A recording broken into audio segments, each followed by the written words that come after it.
Good morning. My name is Kirsten Hawley. For those of you who don't know me, I was brought to Second Presbyterian by a dear friend of mine in the beginning of my sophomore year. I've been attending for about 3.5 years, and about a year ago, in January of last year, I was baptized here in the sanctuary. I had made the decision to be baptized about 6 months beforehand and had spent lots of time with Brian Shivers in Starbucks, talking about the details, what it was to be a child of God, and what it meant to become a member of the church in general, as well as Second Presbyterian specifically. I was ready. My friends from the youth program were coming, along with many of the leaders. My family, including my stepfather, who hadn't set foot in a church for years, was coming to support me. And Claudia Benz brought me a giant cookie with Happy Baptism written on it. I was obviously well prepared and very blessed with a fantastic support system. As I sat in the pew listening to the sermon at 2nd at 6, and as time ticked closer and closer to the end of the service, when my baptism would take place, I became more and more nervous. All sorts of thoughts started running through my head.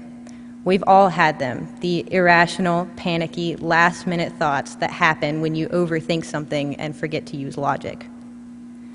I had momentarily forgotten all that I knew about the merciful, loving, and accepting God that I had come to know, and I began to question everything. I had spent most of my life not going to church. What on earth had made me think that I could make up for all those years in such a short time? Shouldn't someone give me a test, a challenge, some sort of quest to go on to prove that I'm worthy of God's love? What did God see in me anyway? But it was a little late for me to start voicing all of these concerns as I headed up to the front of the congregation to begin the ceremony. Brian began, and I hid the panic from the people around me. How could I stand up here and ask to become a child of God with so little to offer?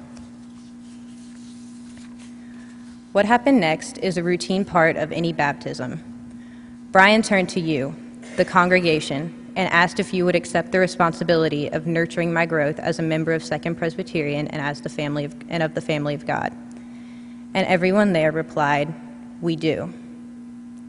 And that was incredible. That was when I realized that if a room almost completely full of strangers could accept me into their midst, to welcome me into their family and take responsibility for my growth, then surely the God who knew me better than I know myself had already done so. This wasn't a ceremony to ask for God's approval for admission into his family. This was a statement. I am a child of God. And as I looked around the sanctuary, I could see him there. And all of the high schoolers that had given up their last-minute homework cram sessions to come and support me on a Sunday night. In the faces of Scott Sandstrom, Stephanie Kandrak, Stacy Smith, Tom Markey, and all of the other adults who give up their time and effort into working with the weirdos that make up the youth programs here at Second Pres.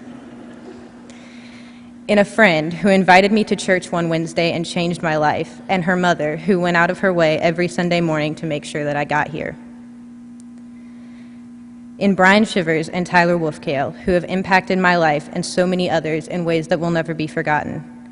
And in the smiling faces of all the people that I had never seen before in my life, celebrating with me as if they had known me forever. For every single moment of that night, I will forever be grateful, because of that night, I learned a lot about the nature of a true, loving, and gracious God, simply by looking at the people around me. God doesn't show himself in the most obvious ways, but right then it was clear to me that he had been working in my life to bring me to that moment. And as cliche as it sounds, I knew that I had somehow found my way to where I was supposed to be.